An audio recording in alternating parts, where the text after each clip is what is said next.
Ayolah. Nantilah bang, males aku bang.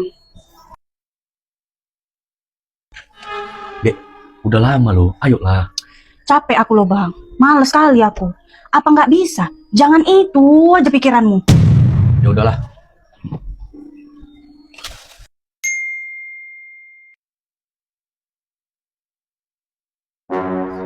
Bang, siapa ini? Kok manggil-manggil kau sayang? Selingkuh kau ya? Bisa kali kau ya bang, selingkuh dari aku. Kurang baik apa lagi aku samamu coba? Sadar nggak? Saat aku pengen deket-deket sama kau, aku pengen berhubungan sama kau. Apa yang ada? Selalu kau tolak. Kau sadar nggak? Penolakanmu itu bisa buat aku sakit hati, buat sikapku jadi dingin, buat aku merasa bahwa aku tuh gak kau butuhkan lagi. Mungkin menurutmu itu penolakan itu adalah hal yang biasa, tapi bagi laki-laki penolakan itu bagaikan disiram air dingin, karena penolakanmu itu terus menerus dan udah jadi kebiasaan untukmu. Jadi itulah yang buat aku mundur, karena aku merasa aku itu udah gak kau anggap lagi.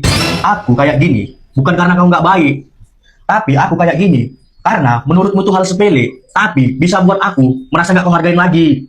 Sekali dua kali penolakan mungkin bisa aku maklumi, tapi kalau berulang-ulang kali yang ada buat aku sakit hati. Kalau udah kayak gini, yang disalahkan siapa? Aku, karena suami selingkuh. Tapi orang nggak pernah tahu aku tuh selingkuh itu karena apa. Selama ini udah aku tahan egoku. Aku masih berpikir, oh mungkin kau capek. Tapi lama-kelamaan makin nggak kau hargain aku. Jadi penyebab suami selingkuh itu bukan karena istrinya nggak baik aja. Terlalu sering penolakan dari istri pun itu bisa membuat suami jadi selingkuh. Suami ingin berhubungan, tapi ditolak sama istri. Kamu pernah nggak mengalami hal ini? Kalau kamu sering menolak suamimu saat dia pengen dekat dengan kamu, maka catat baik-baik. Banyak orang selalu menganggap penyebab hancurnya rumah tangga itu hanya karena perselingkuhan dan pengkhianatan. Tapi sebenarnya, banyak kehancuran rumah tangga itu justru dimulai dari seorang istri yang sering menolak suaminya. Biasanya, sebuah pernikahan menuju akhir akan melewati 3 tahap ini. Yang pertama, penolakan yang terlalu sering bisa membuat hati seorang suami dingin. Ketika dia dengan penuh harap ingin memelukmu dan ingin bermesraan denganmu, malah istri menjawab dengan kalimat, "Aduh capek, lagi nggak mood, besok-besok aja ya." Mungkin bagimu itu adalah penolakan sepele, tapi bagi seorang suami, itu bagaikan disiram dengan air dingin. Dan ketika penolakan menjadi kebiasaan, suami pun lama-lama akan mundur karena dia sudah merasa dingin dan dia merasa bahwa dia sudah tidak dibutuhkan lagi. Tahap kedua, hati sudah dingin, lalu muncullah jarak. Awalnya setelah ditolak, suami mungkin masih bisa bercanda atau sekedar menggoda. Tapi ketika dia mendengar kalimat, "Emang kamu gak bisa mikir ya selain hal itu?" maka dia akhirnya memilih diam.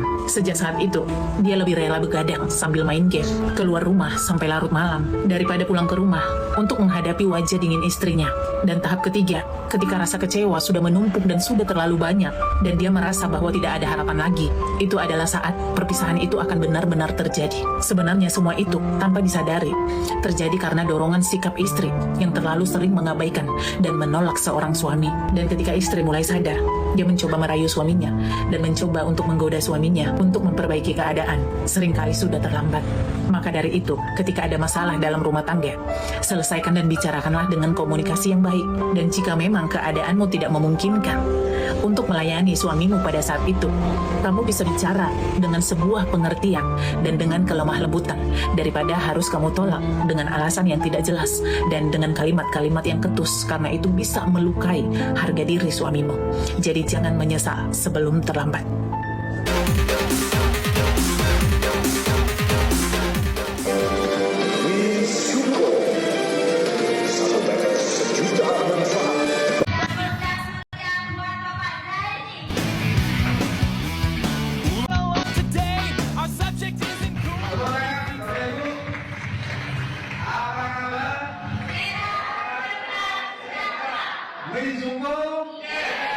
Saya dari Kudus, saya seorang peramu network marketing, belum pernah sedasar semamu sebuah tetes yang mampu memecahkan lemak jelantah.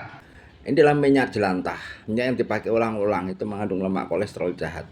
Nah ini sama air sampai kapanpun nggak bisa nyatu. Nah ketika dikasih alkali mijuko 1 tetes, 2 tetes, nah pengen tahu hasilnya kayak apa teman-teman. Nah inilah kita goyang. Nah ini bisa hancur lalu seperti kayak susu. istilah betadin, saya taruh di air, ibarat betadin pengganti zat kimia. Inilah masuk dalam perut kita, pencernaan kita. Nah, warnanya merah seperti kayak gini lah. Nah, ini kasih tetes alkalim juga 1-2 tetes. Nah, pengen tahu hasilnya. Nah, ini langsung jernih, langsung bersih ya. Tujuannya detox. Ini dalam. Jadi teman-teman kalau yang punya asam lambung, sakit asam lambung di perut, ya, lemak kolesterol tinggi, ya, insya Allah bisa membantu.